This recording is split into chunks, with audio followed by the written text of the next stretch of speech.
Ocarina of Time has some of the most aesthetically appealing temples in the entire Zelda series. As iconic as these temples are, they all have some sort of creepy aspect to them in some way. Some of these temples are subtly creepy in ways you probably never thought. Today, we'll be taking a look at which Ocarina of Time temple is the creepiest. The answer will probably surprise you a little bit. Also, just a heads up that some may find the following content disturbing or unsettling. Viewer discretion is advised. First, let's do a quick breakdown of all the temples, talking about their atmosphere and purpose within the game's story. First, we have the Forest Temple. Found deep within the Lost Woods, we actually get a glimpse of the entrance as young Link upon learning Saria's song. However, we actually get to enter this dungeon as adult Link. This temple serves as a pathway for Saria to awaken as the Sage of the Forest. The temple's design is that of an ancient stone mansion, with twisting hallways, courtyards, and vines covering some of the walls, almost as if nature is trying to take back what was once its own. The temple is haunted by malevolent apparitions in the form of the four Poe sisters, Meg, Jo, Beth, and Amy, as well as Phantom Ganon, the boss of the temple, who serves as a less powerful version of Ganondorf himself. Next, we have the Fire Temple. Found inside Death Mountain, this temple serves as a sacred site where the Gorons could perform rituals related to the Great Fire Spirit, and serves as the place where the Goron chief, Darunia, awakens as the Sage of Fire. The temple's design combines a mixture of natural volcanic chambers and ancient Aztec-like structures. The temple is infested with dangerous fire-producing creatures like torch slugs and fire geese, as well as the fire-breathing dragon Volvagia, with a hunger for Goron flesh and a desire to turn all of Hyrule to a burning ash. After the Fire Temple, Link makes his way to the Water Temple. Found at the bottom of Lake Hylia, the Water Temple serves as a sanctuary for the purity of Hyrule's waters and the place of Princess Ruto's awakening as the Sage of Water. The temple's design consists of maze-like chambers with color patterns akin to an ancient Greek chapel with flowing waters in some of its many rooms. The temple is inhabited by aggressive water enemies such as Tektites and Octoroks, as well as the aquatic amoeba Morpha, with its unique power of forming tendrils that it uses to attack. After restoring the Water Temple, we now go to the Shadow Temple. The Shadow Temple serves as an execution and burial site for Hyrule's most treacherous criminals and the place of Impa's awakening as the Sage of Shadow. The temple is filled with rooms containing guillotines, spinning scythe-wielding Reaper statues, and other brutal torture and execution devices, as well as skulls of the deceased. The place is inhabited by malevolent reanimated corpses in the form of Stalfos, Redeads, and Gibdos, as well as the Wall Masters and Floor Masters. And let's not forget the infamous Dead Hand mini-boss that uses its many arms to grab you and hold you in place while it tries to bite you, or the main boss in the form of Bongo Bongo, who fights you on a giant drum. Finally, we have the Spirit Temple. This temple serves as a place of initiation for the Gerudo, and where Nabooru awakens as the Sage of Spirit. The temple's design resembles the interiors of ancient Egyptian pyramids and other Middle Eastern themes with stone statues of cobras and women. The temple is inhabited by a variety of enemies that have already been encountered in earlier chapters of the game, as well as the Iron Knuckles that guard the treasures within the temple, and the final boss of Twin Rova.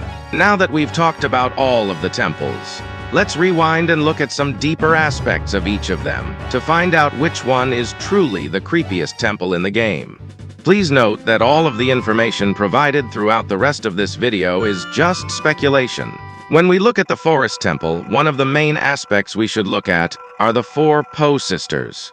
Upon the first time entering the central room of the dungeon where the elevator is, the four Poe sisters steal the four flames that power the elevator to the boss area. The main objective of the dungeon is to locate each of the Poe sisters and defeat them in order to restore the flames to power the elevator back up again. The behavior of the sisters seems rather mischievous and almost childlike.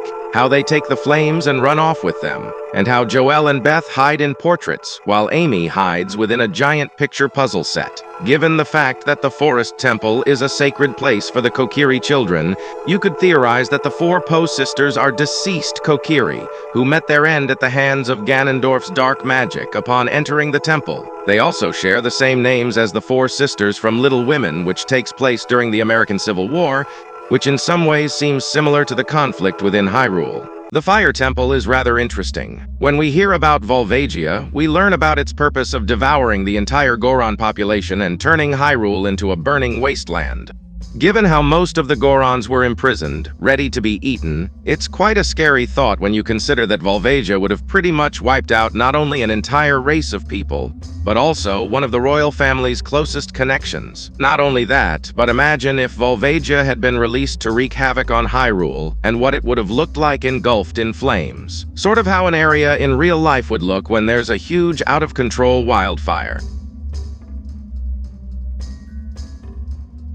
As mentioned before, the Water Temple is responsible for regulating the purity of Hyrule's waters. Given how little water is available before the Water Temple is restored, you could make the implication that the people of Hyrule would eventually run out of a water source, which would eventually lead to them dying, not just from dehydration, but also not being able to water their crops and starving to death, or at the very least not having as much water as before, making survival much harder. Though there isn't much to say about the Water Temple in this kind of context, it's rather unnerving to think that the people of Hyrule would have been fated to one of the worst possible ways that someone can die. Death by lack of water is usually a slow, torturous death, with people being able to go without water for about 3 to 4 days and about 2 weeks without food. So when you think about it, 3 to 14 days of pure agony is not a good way to go. The Shadow Temple is considered by many to be thematically and symbolically the creepiest dungeon in the game, and one of the creepiest dungeons in the entire series, and for good reason. This dungeon reveals a lot of Hyrule's dark history of using some of the most brutal torture and execution methods, showcasing that hundreds of years ago, the royal family was just as cruel to their enemies. Considering how Bongo Bongo is essentially a spirit with disembodied hands, and what looks like an open neck hole with an eye in the center shows that in life the person was probably a victim of brutal torture and eventual execution, likely from having their hands cut off before being beheaded. And finally, the Spirit Temple focuses on Nabooru embarking on a quest to rebel against her ruler Ganondorf. Given how ruthless the Gerudo leader himself is, he enlists the help of Twin Rova to capture Nabooru and brainwash her into fighting for him, essentially demonstrating that if she won't side with him willingly, then rather than killing her, he'll force her to side with him by controlling her mind. Given how determined she is to stop him, this would no doubt be a worse fate for her than death. At least if she died, she would have died with honor. And Ganondorf would have no doubt known this, given how he spared her life but took control of her to do his bidding. Not just because he wanted to win, but also out of pure malice, knowing her stance on his desires. This theory is reinforced by the cutscene after the mini-boss against her when the Twin Rova sisters mention the act of continuing to force her to work for Ganondorf. Now that we've analyzed all of the temples and their darkest aspects, it's time for me to give my final verdict. When we look at all the previous aspects, dead children, a hungry dragon, lack of water, tortured souls, and a rebellious young woman being forced to fight for her enemies against her will, there's only one winner for the creepiest temple. It's not the Fire Temple or the Water Temple or even the Shadow Temple. No. In my opinion, the creepiest temple is the Forest Temple, not only for its atmosphere and music, but also the theory of the 4 Poe sisters being the spirits of dead Kokiri children. However, this is just my opinion, and I want to know what you think. Which temple in Ocarina of Time do you think is the creepiest? Let me know in the comments. If you enjoyed this video, then hit the like button, and if you want to see more content like this, then subscribe and ring the bell to get notified on further uploads. Also, feel free to join my Discord. The link to it will be in the pinned comment. That's all for now, and I'll see you in the next video.